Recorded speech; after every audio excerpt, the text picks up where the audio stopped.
to the slime-filled pit of Morgan's mind.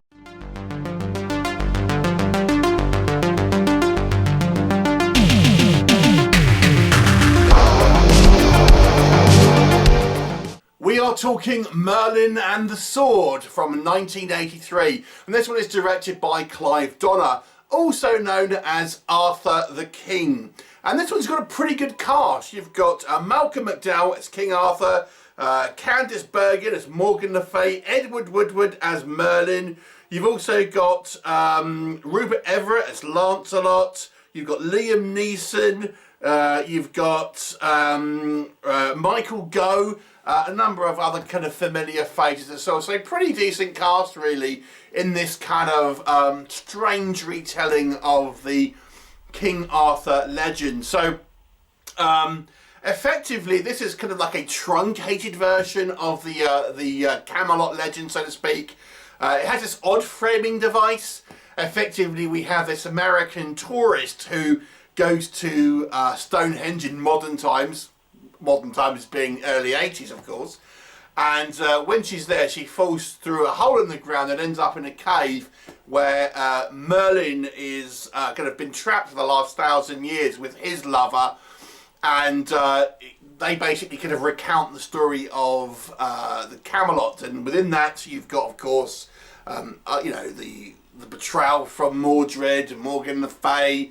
You've got Lancelot and Guinevere, etc. But you also have kind of like a side story with Gawain and you know, him finding his kind of love in a kind of little side story, like a bit like Beauty and the Beast, but in reverse, where the woman is the beast and things. You've also got some characters not normally seen in a lot of Arthurian legends, like Agravain, for example, who is the brother of Gawain. So it's kind of a lot in this kind of movie, and as such, I don't think it really focuses on any one particular character, which is a weird thing considering it's called Merlin and the Sword and or Arthur the King. So let's discuss what I think works in this movie. So like I said, it's got a great cast. I mean, Liam Neeson had not long come off of Excalibur, which is also obviously probably the most well-known King Arthur movie, and here he's kind of playing like the leader of a barbarian horde that kind of kidnaps Guinevere. It is a low-budget TV movie, but you know, it's fun to see these kind of actors, these established actors and actors who would go on to become kind of more famous later on in their sort of careers in this kind of movie altogether in somewhat of a kind of a cheesy fashion. But it's got a lot to it as well. We've got an undead knight, we've got a dragon in it, we've got a kind of like this side story where Lancelot and Gawain go in to kind of rescue Guinevere, and each of them have their kind of like little sort of side adventure, and this starts the affair with Lancelot and Guinevere. So this movie is trying to pack a lot in, and you have that quite frankly silly kind of framing device as well. But there is a lot going on in this movie, and it runs at a very, very kind of quick pace.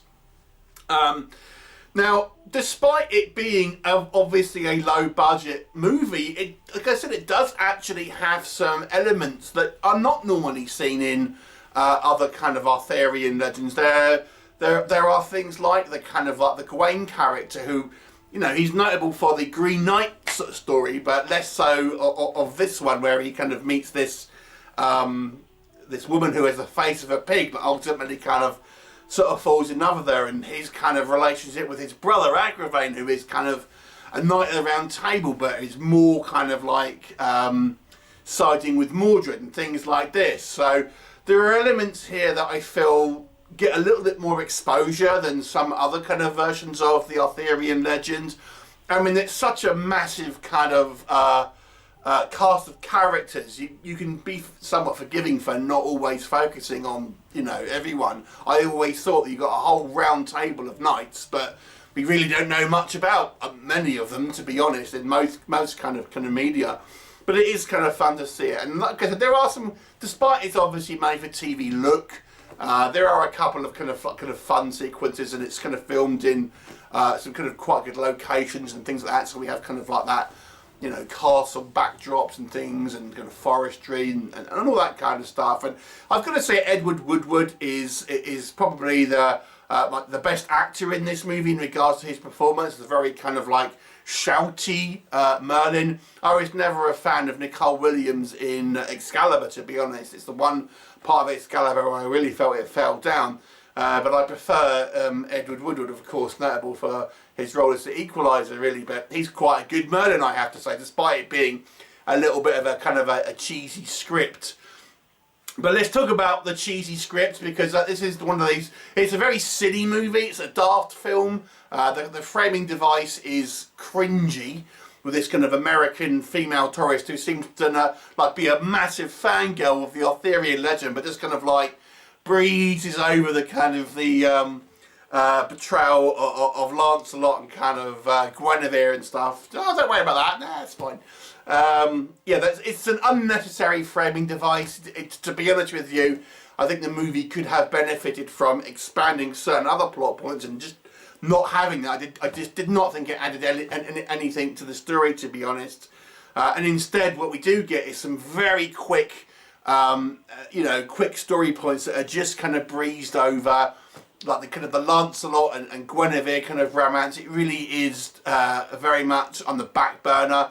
There's very little kind of interaction. There's very little kind of like interaction between Guinevere and Arthur, really. So you just don't feel like, I mean, probably you're all familiar with the story, but in the context of just this film, everything is just kind of brushed over very quickly. So we never have that, those relationships ever get established. You never really see much of kind of Guinevere and Arthur.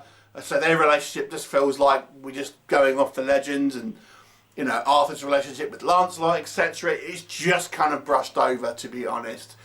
Some of the kind of the elements here seem more kind of pantomime. Candice Bergen as Morgana Le Fay, I thought, was just over the top and silly.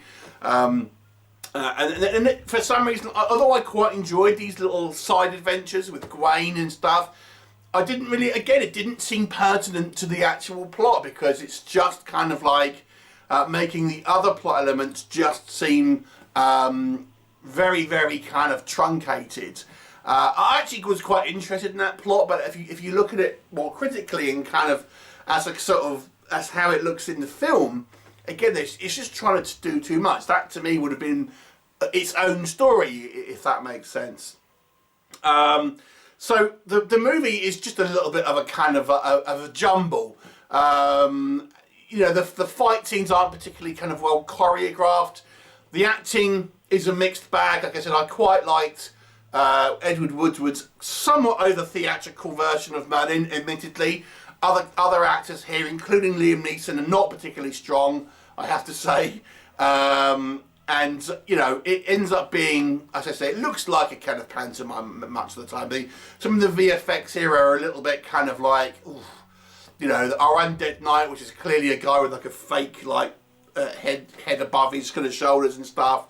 The dragon, again, I think sometimes less would be more. This would have had a better job if it had maybe taken out certain things and expanded others, and it would have had a more cohesive story.